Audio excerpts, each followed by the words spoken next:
Hello and welcome to German Lessons with Mr. Ferguson. Hallo und herzlich willkommen zum Deutschunterricht mit Herrn Ferguson.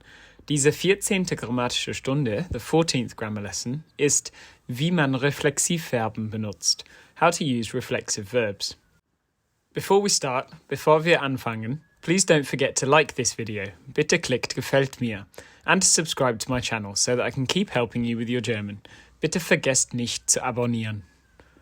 In this lesson, we'll be looking at how to use a special type of verb, which is called a reflexive verb. These verbs are used when the subject doing the verb and the direct object having the verb done to it are identical. Let's have a look at some of these in English. He enjoyed himself. You should behave yourself. When he goes travelling, he hopes to find himself.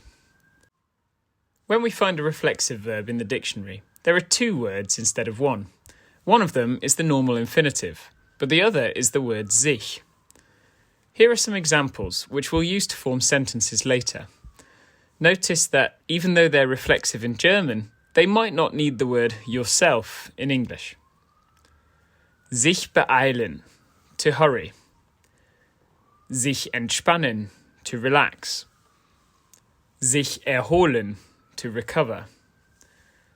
Sich konzentrieren, to concentrate. Sich verletzen, to get hurt. And sich waschen, to wash yourself.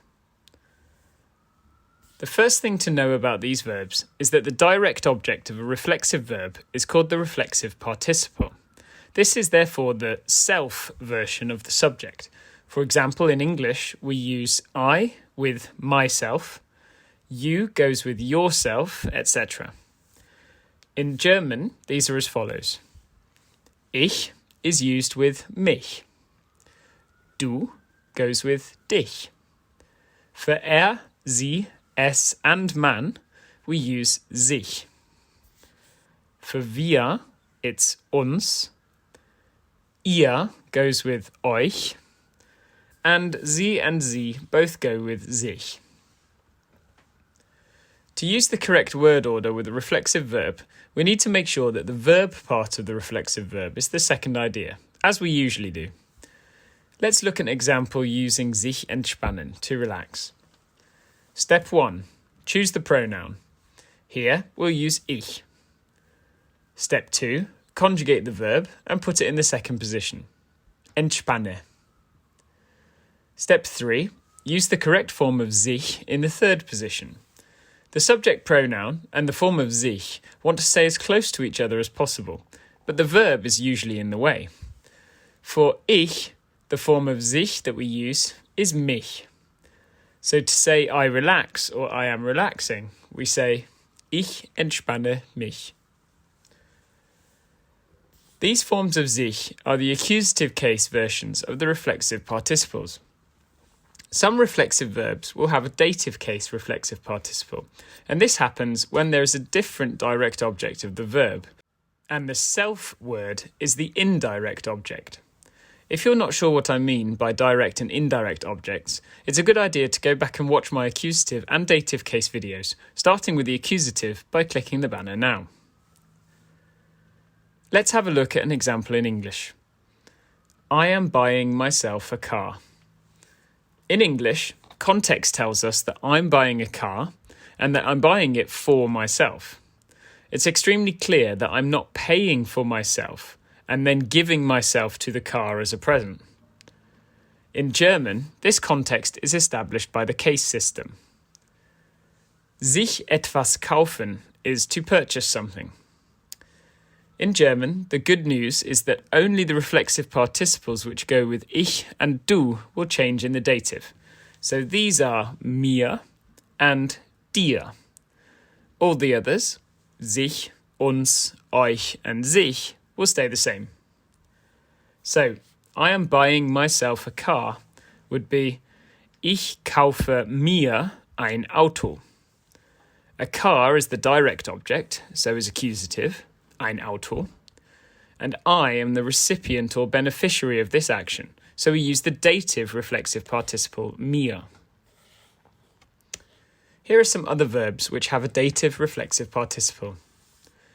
Sich etwas leisten. To afford something. Ich kann mir das nicht leisten. I cannot afford that. Sich etwas ansehen. To watch something. Wir sehen uns einen Film an. We are watching a film. Sich wünschen. To wish for yourself. Zu Weihnachten wünsche ich mir einen Fernseher. For Christmas, I wish for a TV. Sich vorstellen. To imagine. Ich kann mir ein Leben ohne Internet nicht vorstellen. I can't imagine a life without internet. To change the tense of a reflexive verb, we simply have to change the tense of the verb part. For example, the present tense, ich kaufe mir ein Auto. I'm buying myself a car. Imperfect, ich kaufte mir ein Auto. I bought myself a car. Perfect, so the Shep structure, ich habe mir ein Auto gekauft. I bought myself a car. Pluperfect, ich hatte mir ein Auto gekauft. I had bought myself a car. Future, ich werde mir ein Auto kaufen. I will buy myself a car. Conditional, ich würde mir ein Auto kaufen. I would buy myself a car.